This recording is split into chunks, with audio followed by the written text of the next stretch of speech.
होणार नाही. मराठ्यावर महाराष्ट्रात कुठं अन्याय झाला ना, तुमचं पोरग म्हणून सगळ्यात अगोदर वार झालेला मी राहणार.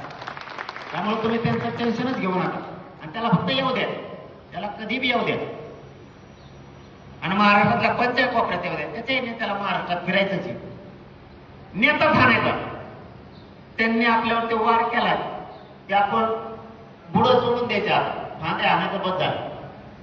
आपल्याला काही झालं त्याच्या बी नेत्याला मुंबईत फिरायचंय, पुण्यात फिरायचंय, तुमच्या इंदापूरकडे बी यायचंय, सोलापूरकडे बी यायचंय, सांगली साताऱ्याकडे बी यायचंय. त्याला पुण्यात यावं लागणार आहे, संभाजीनगर अहिल्यानगरला जावंच लागतं. तो फक्त सापड मराठी, यांना अक्कलच नाही हो. आपण कोणत्या दिशेनं त्यांचा समाज घेऊन चाललोय. यांच्या 10-5 लाभार्थी टोळीमुळं त्या समाजाचे किती हाल होतील. कारण मराठा संख्या लहान नाहीये. मराठी एकदा बिघडल्यावर काय करतील त्यांच्या डोक्यातच नाहीये. ते फक्त लाभार्थी टोळी अख्ख्या समाजाला विठीस करायला लागली. कारण हे वाचावाचं बोलणार, पहिल्यांदा त्या समाजावरती लय प्रेम करायचा मराठा समाज. ह्या लाभार्थी टोळीच्या ह्या असल्या नालायकपणामुळं आपले लोक त्यांना कोणालाच जवळ करणार आता. कारण चूक खुन करणाराची,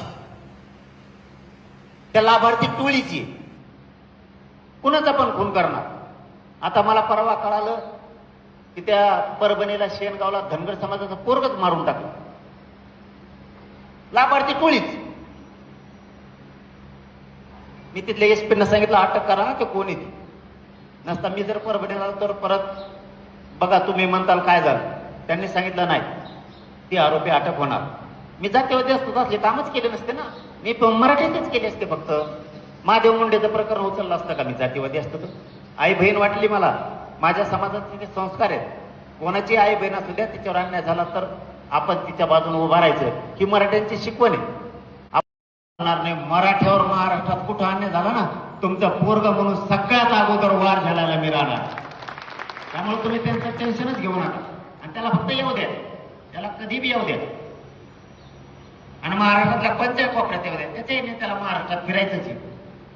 नेता ठाण्याचा त्यांनी आपल्यावरती वार केला की आपण बुडं सोडून द्यायच्या, फांद्या आणायचं बस झालं.